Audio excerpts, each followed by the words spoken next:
নমস্কার বন্ধুরা, মহাপ্রসাদ চ্যানেলে আপনাদের সবাইকে স্বাগত। আজকে বানাবো পুরীর জগন্নাথ মন্দিরের একটা বিখ্যাত পিঠার রেসিপি, কারাঞ্জি পিঠা। তো আসুন এবার শুরু করা যাক। কারাঞ্জি পিঠা বানানোর জন্য এখানে আমি 250 গ্রাম ময়দা নিয়েছি। এই ময়দার মধ্যে 4 টেবিল চামচ মতো আমি ঘি দেব।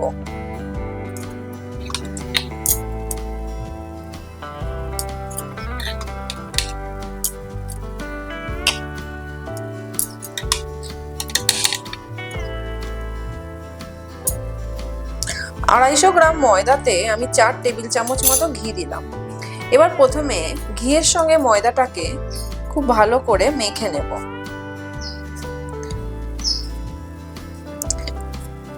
প্রভু জগন্নাথের সমস্ত ভোগই ঘিয়ে রান্না হয়, তেল ব্যবহার হয় না। তাই যেহেতু আমি এখানে জগন্নাথের ভোগ রান্না করছি, অর্থাৎ পিঠে বানাচ্ছি, তাই ঘিয়েই করছি। আপনারা বাড়িতে যদি কেউ চান ঘিটাকে অ্যাভয়েড করবেন, সেক্ষেত্রে ঘিয়ের পরিবর্তে তেল ব্যবহার করতে পারেন। যে কোনো রিফাইন অয়েল এখানে দিতে পারেন।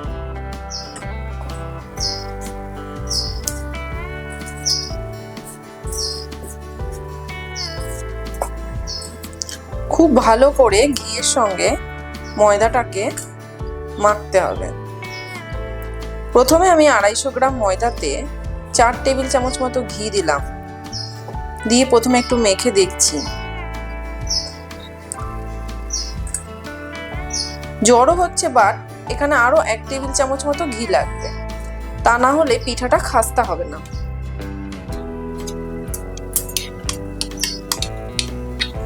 এখানে আমি আরো 1 টেবিল চামচ মতো ঘি দিয়ে দিলাম। দিয়ে খুব ভালো করে মেখে নিচ্ছি।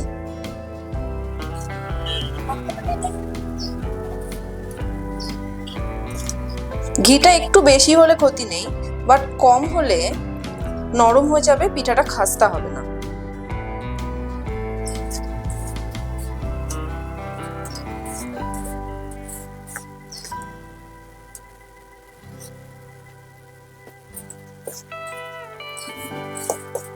ঘি দিয়ে আমি খুব ভালো করে মেখে নিয়েছি। মেখে নেওয়ার পরে হাতে একটু জড়ো করছি। দেখুন খুব সুন্দর করেই জড়ো হয়ে যাচ্ছে ময়দাটা, তার মানে পিঠার ময়ানটা খুব ভালো করে হয়েছে।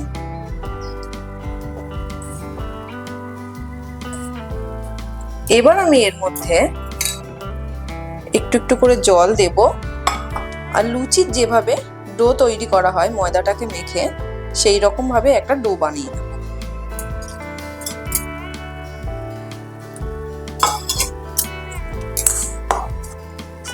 ময়দাটাকে আমি খুব ভালো করে মেখে নিয়েছি। দেখুন এইরকম খুব সুন্দর করে লুচির মতো করে যেভাবে ময়ান দেওয়া হয় সেভাবেই আমি ময়ান দিয়ে দিয়েছি। খুব বেশি ময়ান দেওয়ার প্রয়োজন নেই, মোটামুটি ময়ান দিলেই হবে। এবার এটাকে ঢাকা চাপা দিয়ে রেখে দেবো আমি 15 মিনিটের জন্য। এবার আমি কারাঞ্জি পিঠার জন্য পুরটাকে বানিয়ে নেব। তার জন্য গ্যাসে একটা প্যান চাপিয়েছি, আর প্যানটা গরম হয়ে গেলে তার মধ্যে 1 টেবিল চামচ মতো দেশি গাওয়া ঘি দিয়ে দিচ্ছি।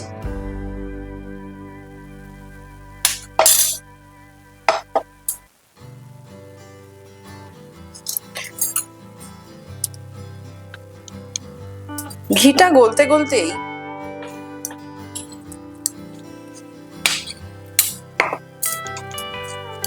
আমি এর মধ্যে একটু কাজু বাদাম কুচি দিয়ে দিলাম, একটু কিশমিশ কুচি দিয়ে দিচ্ছি।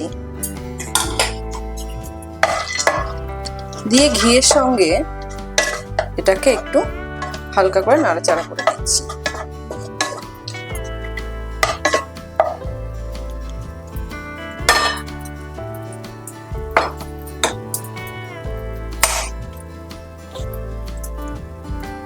এবার এর মধ্যে আমি 2 টেবিল চামচ মতো সুজি দিয়ে দিচ্ছি। এবার সুজি, কিশমিশ আর কাজু বাদামকে একটু লো ফ্লেমে ঘিয়ের সঙ্গে ভেজে নেব।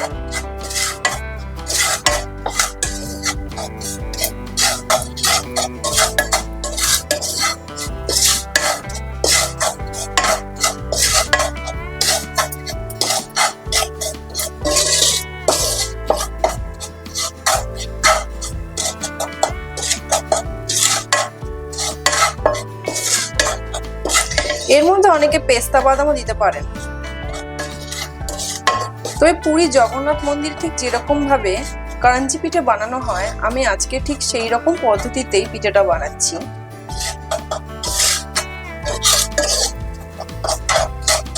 প্রায় মিনিট দুয়েক মিডিয়াম থেকে একটু লো ফ্লেমে ঘিয়ের সঙ্গে কাজু বাদাম, কিশমিশ আর সুজিটাকে ভেজে নিতে হবে।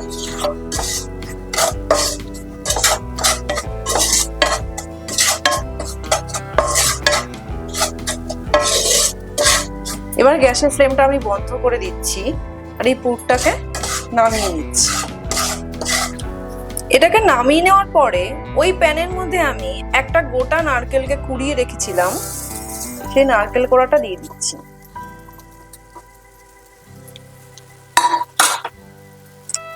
দিয়ে নারকেল কোড়াটাকে একটু লো ফ্লেমে 1 থেকে 2 মিনিট হালকা করে এইভাবে নাড়াচাড়া করে নিতে হবে। পুরী জগন্নাথ মন্দিরে অনেক ধরনের পিঠা হয়, তার মধ্যে সপ্তপুরি, আরিসা পিঠা, কাকারা পিঠা, চন্দ্রকান্তি পিঠা, অনেক ধরনের পিঠা হয়। তো সামনেই রথযাত্রা আসছে বন্ধুরা, তো আপনারা বাড়িতে এইরকম ভাবে পিঠা বানিয়ে প্রভু জগন্নাথকে দিতেই পারেন।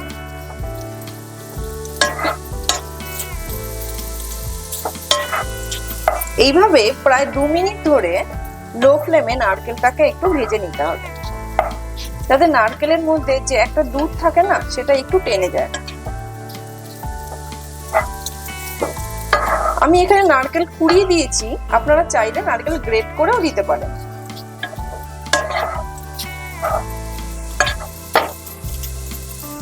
এবার গ্যাসের ফ্লেমটা একদম কমিয়ে দিলাম, দিয়ে এর মধ্যে আমি হাফ বাটি পরিমাণ আখের গুড় দিয়ে দিচ্ছি। আমি একটা নারকেলে হাফ বাটি আখের গুড় দিলাম।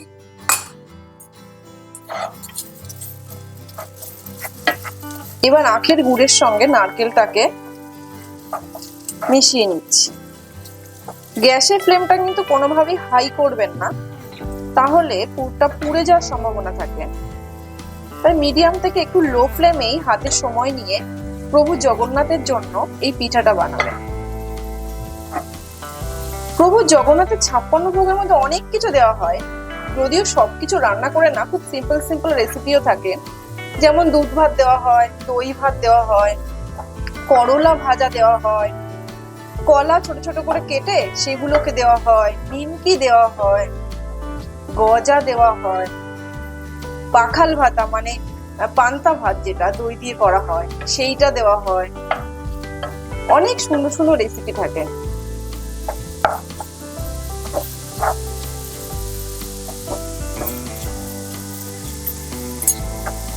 আখের গুড়টা যতক্ষণ না গলছে ততক্ষণ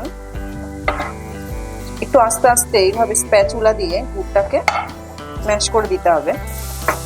পুরীতে প্রভু জগন্নাথের যে রান্নাঘরটা আছে সেটা খুব অদ্ভুত। মনে করা হয় সেখানে স্বয়ং মা লক্ষ্মী রান্না করেন, কারণ সব মাটির পাত্রে সেখানে রান্না করা হয়। যে অন্নভোগ বা তরকারি ডাল যেগুলো করা হয় সেগুলো সব মাটির পাত্রে করা হয় এবং কাঠের উনুনে। এবং অদ্ভুত লাগে, একটার পর একটা পাত্র চাপিয়ে দিয়ে সেখান থেকে সবাই চলে আসেন ঘর থেকে এবং অটোমেটিক্যালি রান্নাগুলো হয়ে যায়। এবং সব থেকে যে ওপরের পাত্রটা না, সেই পাত্রে রান্নাটা কিন্তু সবার আগে।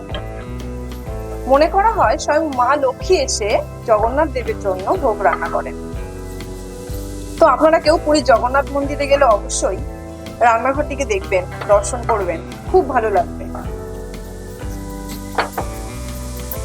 এবার আমি এর মধ্যে সুজি আর কাজু বাদাম কিশমিশের যেটা বানিয়েছিলাম সেটাকে দিয়ে দিচ্ছি,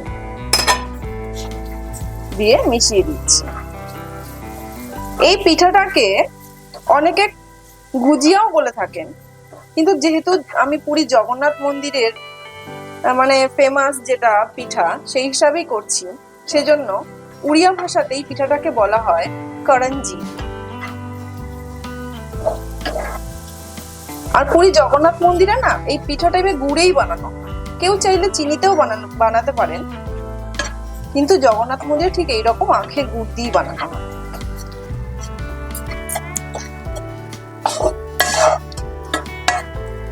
5 মিনিট আমি লো ফ্লেমে এইভাবে নাড়াচাড়া করে নিয়েছি। ঠিক যখন এইভাবে ঝুড়ো ঝুড়ো হয়ে আসবে না, দেখবেন তখন এর মধ্যে আমি একটু এলাচ গুঁড়ো দিয়ে দিচ্ছি।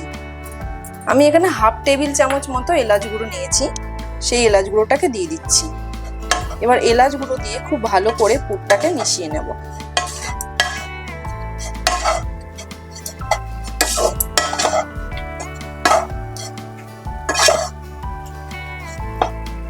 এবার গ্যাসের ফ্লেমটা আমি বন্ধ করে দিচ্ছি আর পুরটাকে নামিয়ে একটু ঠান্ডা করে নেব। 15 মিনিট বাদে ময়দাটাকে আর একবার জাস্ট একটু হাতে মেখে নিলাম। এবার এখান থেকে ছোট ছোট লুচির মতো করে আমি লেচি বানাবো।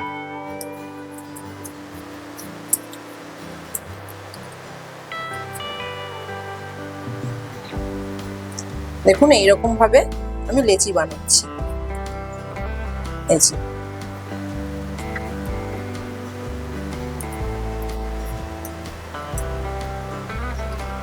এবার এই লেচিগুলোকে হাতে নিয়ে গোল করে নেব।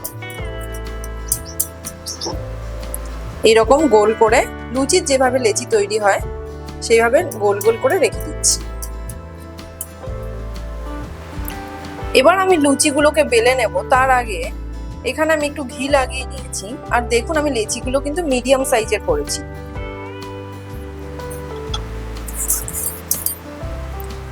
এবার লুচিগুলোকে বেলে নিচ্ছি।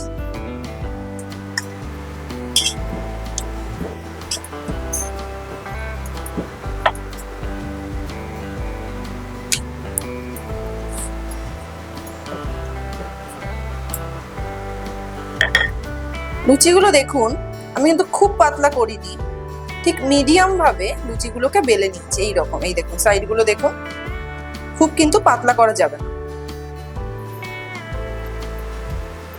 তো এইভাবে আমি বাকি সব লুচিগুলোকে আগে বেলে নিচ্ছি।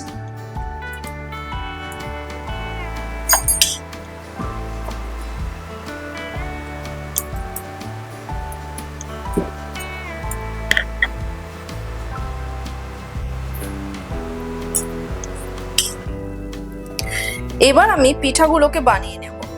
প্রথমে এখানে আমি একটা লুচি নিয়েছি, তার উপরে আমি একটু পুর দিয়ে দিচ্ছি।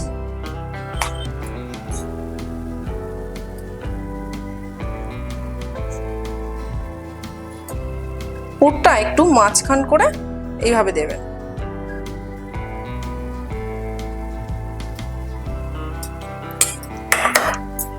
এবার এর ওপরে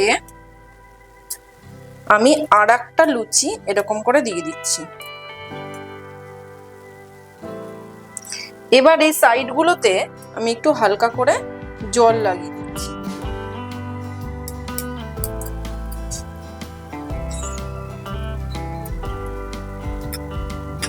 এবার হাত দিয়ে একটু চেপে চেপে লুচির সাইডগুলোকে এরকম করে মিশিয়ে দিচ্ছি। আপনারা চাইলে ছোট বা এর থেকে বড় যে কোনো সাইজের বানাতে পারেন। আমি আজকে মিডিয়াম সাইজেরই বানাচ্ছি। এইরকম হাত দিয়ে একটু টিপে টিপে সাইডগুলোকে প্রথমে লাগিয়ে দিতে হবে।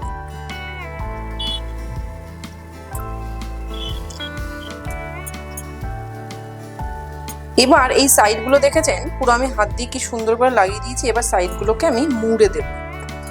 এইরকম করে ভাঁজ করে করে মুড়ে দিতে হবে। একদিকে মুড়তে হবে আর এরকম করে আঙুল দিয়ে দিয়ে সেখানে এভাবে আটকে দিতে হবে।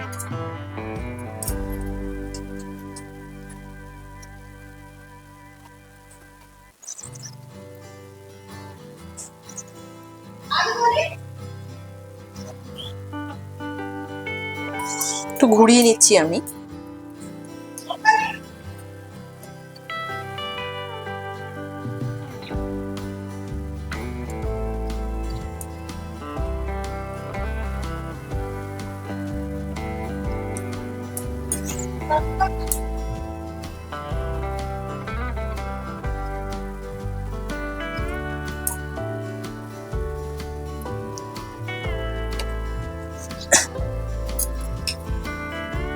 দেখুন আমি এইরকম করে খুব সুন্দর করে মুড়ে নিয়েছি পিঠাটাকে।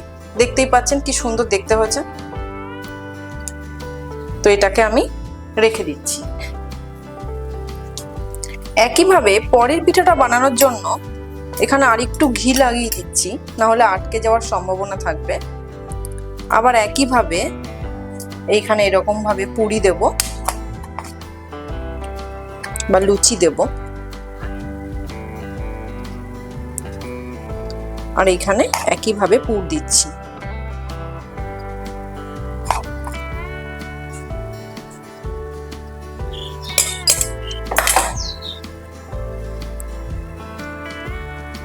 পুরটা দেখবেন কোনোভাবে যেন সাইডে না যায়।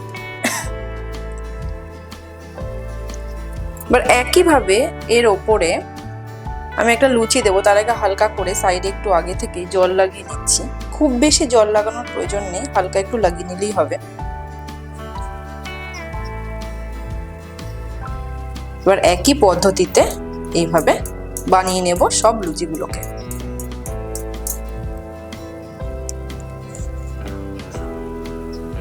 হাত দিয়ে খুব সুন্দর করে লাগিয়ে দিচ্ছি। এবার একইভাবে আমি মুড়ে নেব সাইডগুলো। পিঠাগুলোকে ভাজার জন্য আমি কড়াইতে বেশ কিছুটা ঘি গরম করেছি। আপনারা ঘিয়ের পরিবর্তে তেলও নিতে পারেন, কিন্তু যেহেতু আমি পুরীর জগন্নাথ মন্দিরের স্টাইলে করছি তাই আমি এখানে ঘি নিলাম। গরম হয়ে গেলে গ্যাসের ফ্লেমটা একদম কমিয়ে দিচ্ছি, দিয়ে ঘিয়ের মধ্যে পিঠাটাকে ছেড়ে দিচ্ছি। এবার মিডিয়াম থেকে একটু লো ফ্লেমেই এই পিঠেগুলোকে ভাজতে হবে, না হলে মুচমুচে হবে না।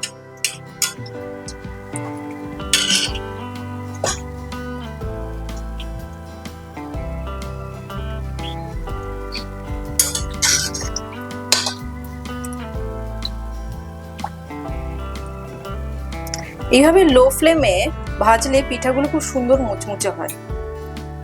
দেখতে পাচ্ছেন একটু লালচে লালচে হয়ে গেছে। যখন এইরকম ঠিক লালচে লালচে হবে তখন আমি ঘি ঝরিয়ে নিচ্ছি ভালো করে। নিয়ে দেখতেই পাচ্ছেন কি সুন্দর হয়েছে, এটাকে আমি তুলে নিচ্ছি।